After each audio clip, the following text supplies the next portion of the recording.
The industry came to us about 10 or 12 years ago and said that look, other sports were using synthetic surfaces for their games, whether it was soccer, there was rugby union in England. We did some research, we appointed Federation University to do some studies for us and found out that yes, we could get a system that would comply to us and that we needed a product that was going to help us match our demand with our supply of ovals.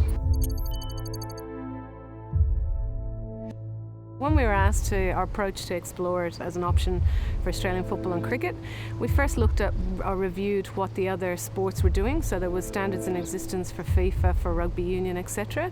So we looked at those and then we tried to work out what the different characteristics of the games were that we were looking to develop standards for. So for example, with Australian football, they would have to land safely from marks, or for cricket, the way the ball rolled on the synthetic turf was really important. So we looked at those and then we conducted some testing on natural turf fields, right from elite level, the MCG, Etihad stadiums, down to community level and school grounds to establish how the natural turf was behaving and then try to replicate that in the standards for synthetic turf. You need the various levels to stabilise the ground. So you have your lower base, you have crushed rock, you have different ways of doing it. Sometimes they use recycled cement. But the important thing is to have a solid base that doesn't shift. Then you have the protection for the player, the shock pad. Sometimes it might feel hard, but it absorbs the shock. And then you've got the top layer, which is the grass fibre that we can see, the rubber infill to stop the friction as you go across it, and other things. So there's a whole range of levels that have to be managed and give the right answer to the top. So before any successful tenderer goes to a council and says we can build an AFL community ground, that product that they recommend to the council has to be endorsed by our people through our testing authority to make sure that it does comply with the standards, that it's up to the manufacturers to prove that their product does deliver what we say it should deliver. Yeah, we've seen great demand for facilities across the country, particularly councils in growth areas, and synthetics are a great way for us to provide more facilities. Synthetics can take up to 3 times the use of a normal oval, so it's a great way to get more people playing cricket without using up more green space. And therefore you can get a lot more activity during the week and on weekends. The really important feedback at the end of the day is from the club players, and that feedback's been overwhelmingly positive. They're loving playing on the synthetic surfaces, and that's, for us, that's the most important thing, that people are enjoying playing on the surface and they're getting a good experience.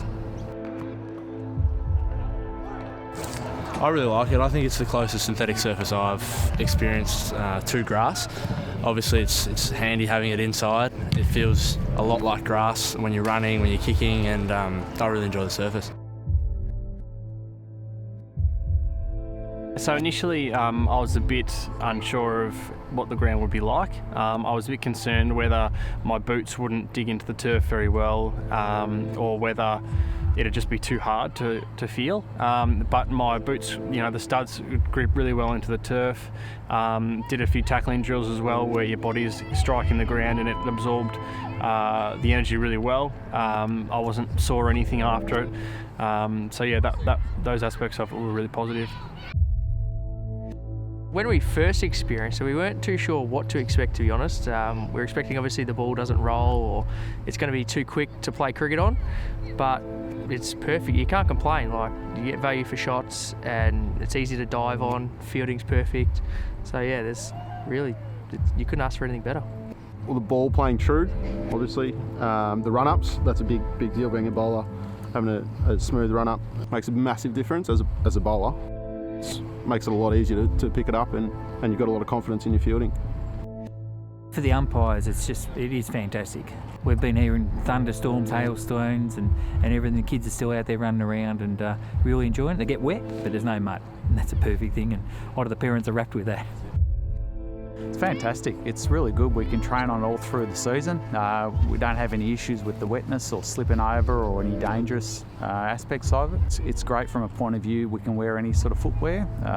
There's some that train in boots, some that train in runners, and neither of us find any issues about the sort of slipperiness. Haven't had any injuries that we know of. We've had other injuries, but nothing to do with the ground. This surface here is great. You can wear your boots, you can wear your runners and really replicate what you do out on the field. This is my first year in the AFL, so I'm sort of open to trying anything really, and I think it could be something for the future.